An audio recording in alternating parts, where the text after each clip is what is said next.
ልጅ ማግኘት አለብን፣ እኔም ደግሞ ልጅ እስካሁን ናፍቆኛል አላት።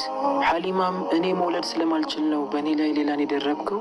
ለእኔ ብታማከረኝ ኖሮ እኮ እኔው ራሴ መርጬ ጥሩ ሴትን አጋባህ ነበር አለችው። ሰሚር ግን ሚስቱ ለምታወራው ነገር ምንም ግድ አልሰጠውም ነበር። እንደውም ከመንገዳችን ላይ ዞር በይ ብሏት አዲስ ካገባት ካክስቱ ልጅ ጋር ተያይዘው ወደ ቤት ይገባሉ። ሰሚር ያመጣት አዲሱ ሚስቱ ከሐሊማ ጋር ተደርባ በአንድ ቤት መኖር ጀመሩ። ሐሊማም ከባሏ ጋር የምተኛበትን ክፍል ለቃ ወደ ሌላ ክፍል ገባች።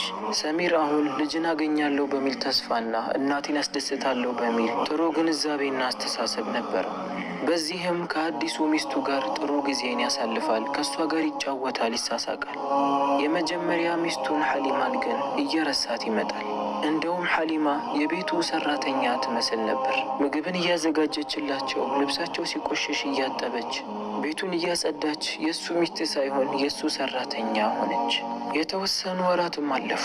አንድ ቀንም ሰሚር ከአዲሷ ሚስቱ ጋር እየተጨዋወተና እየተሳሳቀ ሳለ ሐሊማ ደግሞ ኩሽና ገብታ ምግብን እያዘጋጀች ሳለ የቤታቸው በር በኃይል ይንኳኳል። ድምፁንም የሰማው ሰሚር በሩን ለመክፈት ወደ በሩ ጋር ይሄዳል። በሩን ሲከፍተው የመጣው አካል የሐሊማ አባት ነበር። በጣም ተቆጥቶና ፊቱ ተቀያይሮ ነበር። ሰላምታም ሳያቀርብላት ምን በድላህ ነው ልጄ በሷ ላይ ሌላን ሚስትን የደረብከው አለው። ሰሚርም ቀለል አድርጎ እኔ እኮ ልጅን ማየት ፈልጋለሁ፣ እሷ እኮ መውለድ አትችልም አለ። የሐሊማ አባትም በጣም ተናዶ አሃ አንተ ልጅ ስለምትፈልግ ነው? እንዴት አንተ መሃን ሆነህ እሷ መውለድ ትችላለች አለው። ሰሚርም ይህንን ሲሰማ በጣም ደነገጠ። እንደ ቆመ ሐውልትም ፈዞ ቀረ።